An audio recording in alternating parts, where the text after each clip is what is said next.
ಆತ್ಮೀಯ H16 news ಅರ್ಥಾತ್ ಹೇ ಸೀತಾರಾಮ್ ನ್ಯೂಸದ ವೀಕ್ಷಕರೇ, ನಾನು ನಿಮ್ಮವ ಎಂ ಆಯುಧ ಮಲ್ಲಪ್ಪ ಜೊತೆ ಅವರು. ತಾವು ಈಗ ಸುದ್ದಿಗಳ ಲೋಕಕ್ಕೆ ಎಂಟ್ರಿ ಹೊಡಿತಾ ಇದ್ದೀರಿ. ಈ ಸುದ್ದಿಗಳನ್ನು ಪ್ರತಿಯೊಂದು ನೋಡೋ ಜೊತೆಗೆ ನಿಮ್ಮ ಅಭಿಪ್ರಾಯಗಳನ್ನು ಹಂಚ್ತಾ ಇರಿ. ಯಾಕಂದರೆ ಈ ಸುದ್ದಿಗಳು ನಿಮಗಾಗಿ, ನಿಮ್ಮ ಬದುಕಿಗಾಗಿ, ನಿಮ್ಮ ವೈಚಾರಿಕೆಗಾಗಿ, ನಿಮ್ಮ ತಿಳುವಳಿಕೆಗಾಗಿ ಅನ್ನೋದು ನಿಮಗೂ ಗೊತ್ತು. ಜೊತೆಗೆ ನಮಗೂ ನಿಮ್ಮೊಂದಿಗೆ ಇದೊಂದು ಮಾತಾಡುವಂಥ ಜೊತೆಗೆ ಸುದ್ದಿಗಳನ್ನು ಬಿಡುವಂಥ ಕೆಲಸ. ಈ ಕೆಲಸದಲ್ಲಿ ನಾವು ನಿಮ್ಮೊಂದಿಗಿದ್ದೀವಿ ಅಂತ ಹೇಳ್ತಾ ನೋಡ್ತಾ ಇರಿ ಈ ಸುದ್ದಿಗಳನ್ನು. ಹೋಳಿ ಆಚರಣೆಯನ್ನ ಮಾಡ್ತಾ ಇದ್ದಾರೆ. ಕಳೆದ 15 ವರ್ಷಗಳಿಂದ ಅಮಲ್ ಪಾಟೀಲ್ MLA ಅವರು ಫ್ರೀಯಾಗಿ ಇಲ್ಲಿ ನಡೆಸಿಕೊಂಡು ಬರ್ತಾ ಇದ್ದಾರೆ. ಇಲ್ಲಿ ಮಹಿಳೆಯರು ಮತ್ತೆ ವೃದ್ಧರು, ಮಕ್ಕಳು, ಏನು ಜಾತಿ ಭೇದ ಇಲ್ಲದೆ ಎಲ್ಲರೂ ಇಲ್ಲಿ ಹೋಳಿ ಆಚರಣೆಯಲ್ಲಿ ಭಾಗವಹಿಸ್ತಾ ಇದ್ದಾರೆ. ಇದು ಮಿಲನ ಅಂತ ಹೆಸರಿಟ್ಟಿದ್ದಾರೆ. ಇಲ್ಲಿ ನಾವು ಬೆಳಗಾವಿನಾಗ ಹೆಂಗ ದೊಡ್ಡವರು ಆಟ ಆಡ್ತಾರು, ಸಣ್ಣವರು ಆಡ್ತಾರು, ಸಣ್ಣ ವಯಸ್ಸಿಂದ ದೊಡ್ಡವ್ರ ಮಟ್ಟ ಎಲ್ಲಾರು ಆಟ ಆಡ್ತಾರು. ಇಲ್ಲಿ ನಾವ್ ಏನ್ ನೋಡತ್ತೇವಿ, ಇಲ್ಲಿ ನೆಲೆ ಗ್ರೌಂಡ್ ವಾಕ್ಸಿನ್ ಡಿಪೋ ಅಂತ ಕರಿತೇವಿ.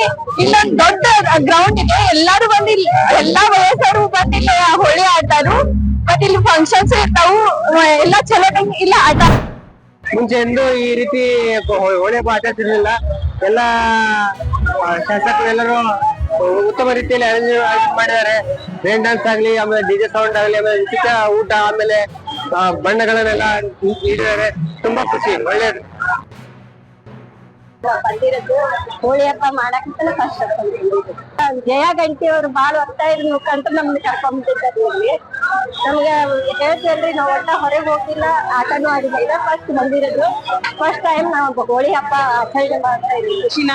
ಬಾಳ ಖುಷಿ ಆಯ್ತು. ನಮ್ಗೆ ಇದೆಲ್ಲ ನೋಡ್ಬಿಟ್ಟು ಬಾಳ ಖುಷಿ ಆಯ್ತು.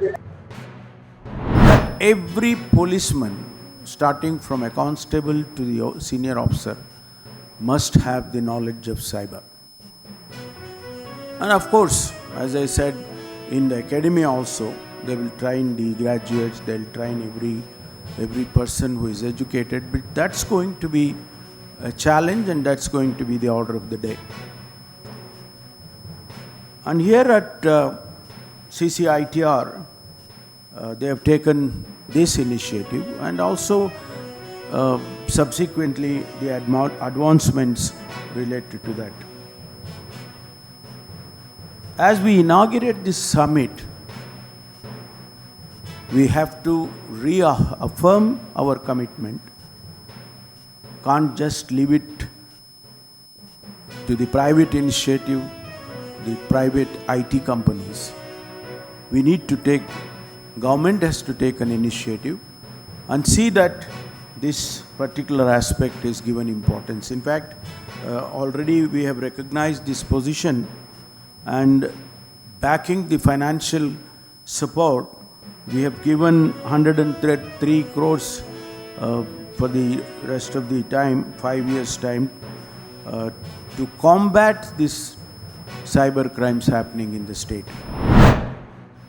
Increase the scale of this effort, but also make sure that we go deeper and we also cover the breadth, and we also try to see we match to the challenges that accelerated technology face to the put to the table basically. And this effort is also research effort, the investigation research, and more importantly the kind of things and effort that we put together in kind of manual, in kind of research that we publish, which can be used by the overall law enforcement community across the country. ಆತ್ಮೀಯರೇ, ಎಲ್ಲ ಸುದ್ದಿಗಳನ್ನು ನೋಡಿದ್ರಲ್ಲ, ಏನು ಅನಿಸ್ತು ನಿಮಗೆ?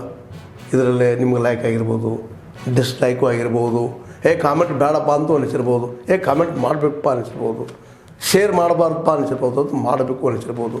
ಏನಾದರೂ ಆಗಲಿ share ಮಾಡ್ತಾಯಿರಿ, ಈ ನ್ಯೂಸ್ಗಳನ್ನ ಹಂಚ್ತಾ ಇರಿ, ಜೊತೆಗೆ ಇದಕ್ಕೆ ಸಬ್ಸ್ಕ್ರೈಬ್ ಆಗ್ತಾಯಿರಿ ಅಂತ ಹೇಳ್ತಾ H16 ನ್ಯೂಸ್ ಅರ್ಥಾತ್ ಹೇ ಸೀತಾರಾಮ್, ಇದು ಸತ್ಯದ ಕೈಗೆ ನಡಿ. ವಂದನೆಗಳು.